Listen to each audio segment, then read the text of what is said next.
Hey guys, it's Paternoster here, and today I've got some information for Australians about the GTX 1080. Yes, you'll be able to play 1080 games, finally, for all the jokes about 1080p.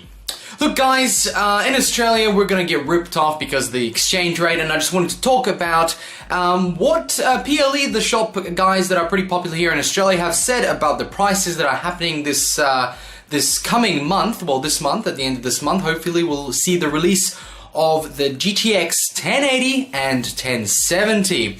Now, you might have noticed that I've had a new intro. Let me know what you guys think, and I'll put a link below to the guy who did it, to his YouTube, mate from mine from New Zealand, actually great video artist and camera artist and whatever you want to call it, director.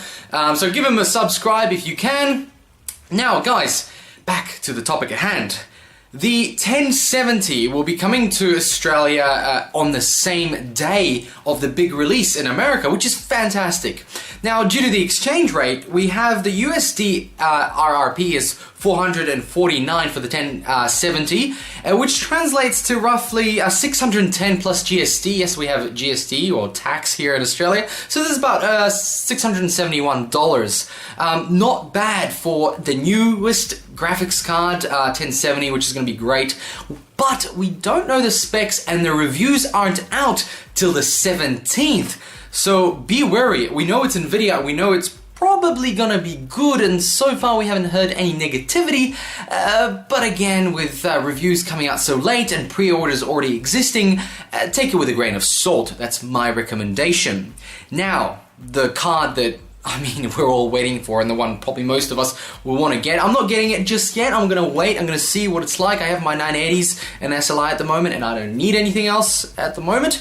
But the RRP in United States dollars is $699, which would be great if you're in the US. With the exchange rate, it would be about 950 plus GST, which is about 1,070, 10%, yeah, something along those lines, 1,050. Now look, at $1,000 you're really looking at the price of the TI and also almost the Titan. Obviously we know, well, not obviously, but from what Nvidia has let us know, that 1080 is going to be faster than the Titan and the 980 Ti, about 10 to 20%, which is standard.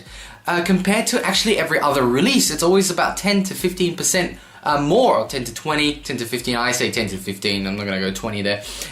It is much better than the previous version, like the 780 Ti, the 980 was 10 to 15% better than the Ti. Not the 780, the 780 is much lesser than the Ti, and a lot of the comparisons we've seen with Nvidia press releases has been to the 980 and only a few to the 980 Ti, because the 980 Ti is actually a pretty good card.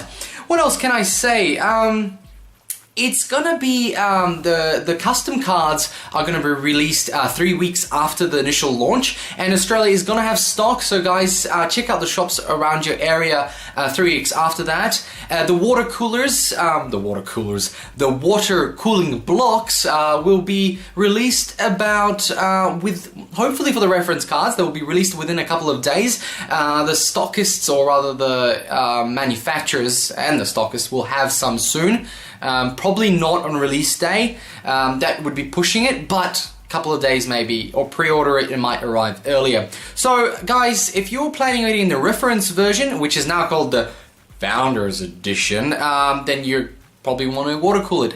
The other thing I want to mention is that these cards are not binned. The Founders Editions are not binned like the custom ones made by Asus or Galax or anything like that. And also Galax will be the first one to be making their custom card. There is already images on the internet. I'll post up the link to video cards.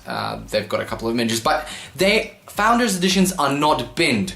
So it is going to be the draw of the luck, or luck of the draw, if you're going to get a card that's going to be, well, if it's going to overclock very well. You could be really lucky, get an extremely well-made chip, and it will be overclockable to the max, or you could get something very rubbishy and it'll probably run at maybe 50 Hz more than the base clock. So that's something to keep in mind if you want to overclock.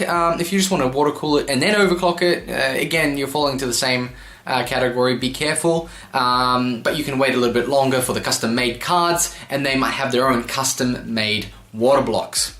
Guys, thanks for joining me for this fairly quick video. I hope I didn't drone on about it. Anyway, thanks for joining me, and we'll see you next time.